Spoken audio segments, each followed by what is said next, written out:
Hey guys, Daniel with BTR Outfitters. So we're doing a video for you today over suspension. We've done a few of these here and there on lift kits and things like that. Well, today we're not lifting anything. So what we're gonna do today is we're gonna upgrade this customer's shocks, give him a smoother ride, maybe make everything pan out a little better for him. So this is a 2025 Chevy 3/4 ton. It's got the factory shocks. I'll flip the camera around here in a minute and show y'all. So we're gonna upgrade to some Bilsteins. So I'm gonna flip the camera around. I'm gonna show you these and then we'll go over and check out the new shocks. All right. So this is a 2500 custom.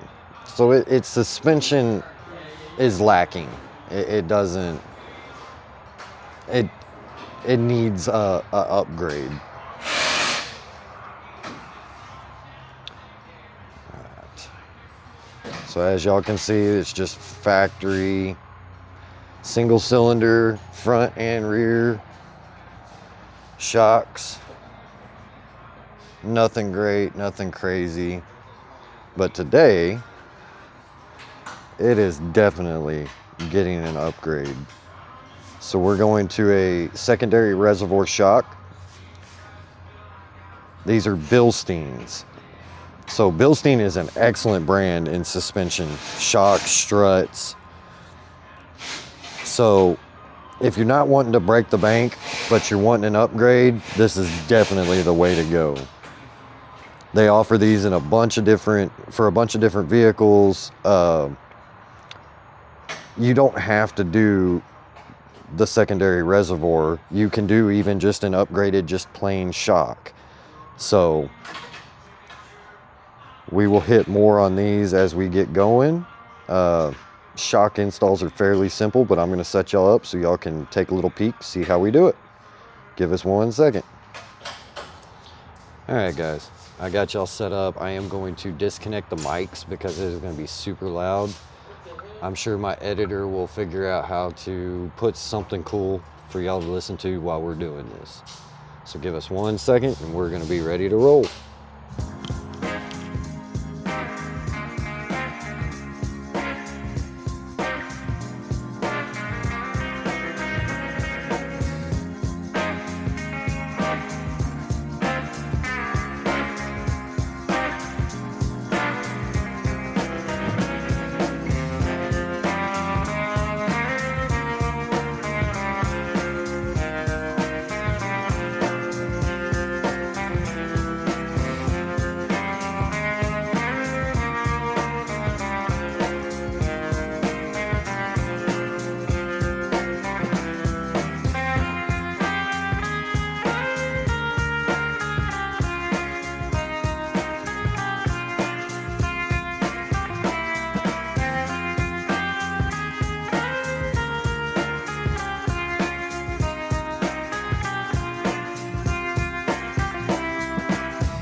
All right, guys, I fired the mic back up. I'm just holding it, so y'all just be patient with me. All right, so here is our upgraded Bilstein shocks. So these are actually the 5160 models. So they come with the reservoir. They're non-adjustable. If you're wanting that, you have to go a couple of steps higher, or jump into another brand, for instance, like Fox. But these little guys are a upgrade like you wouldn't believe. So pretty basic install. I'm not going to bore y'all with a whole bunch of the install video. This was the front. I'll video the rear once it's finished just to show you. Guys, changing out your shocks on these trucks, you don't need a shop. You don't need a whole bunch of power tools. You can do this on the ground with a floor jack and just some wrenches. Power tools definitely make it nicer though. So give me a minute, we'll switch over to the rear and give you a look at it. All right, guys, I got the rears thrown in here. So there's the rears. Here again, guys, super simple install. All you got to do, take the old one off, put the new one in. There's nothing fancy to these, but the upgrade comes from that secondary reservoir. So hand tools, power tools, jacks, lifts, whatever you have, you can do this job. Super easy. We did the shock upgrade, fairly simple install. You don't have to, I mean, you can go crazy. Guys, I just did one on a customer's vehicle, a really good customer of ours. He wanted Fox full adjustable all the way around on his GMC half ton because he wanted it to ride right like his Raptor. I told him you're not gonna get to the Raptor ride without dropping some serious money, so we decided on a mid option. I want to tell you, he spent close to $5 grand. I mean, you can sink some serious money into your suspension. There's numerous brands out there: Carly, King, Falcon, that's a really good one. Fox, of course, everybody knows. Bilstein, guys, they've been around forever, and their name has always been the same. They've never had to modify values or product to make a dollar. They give you a good quality product at a really, really reasonable price. So with that all being said, this wraps up this video, guys. Hit the subscribe button, the like button. If you have any questions, holler at me. Shoot me some messages, let me know what y'all thought, and give me some ideas for the next video. So until then, we'll see y'all guys later.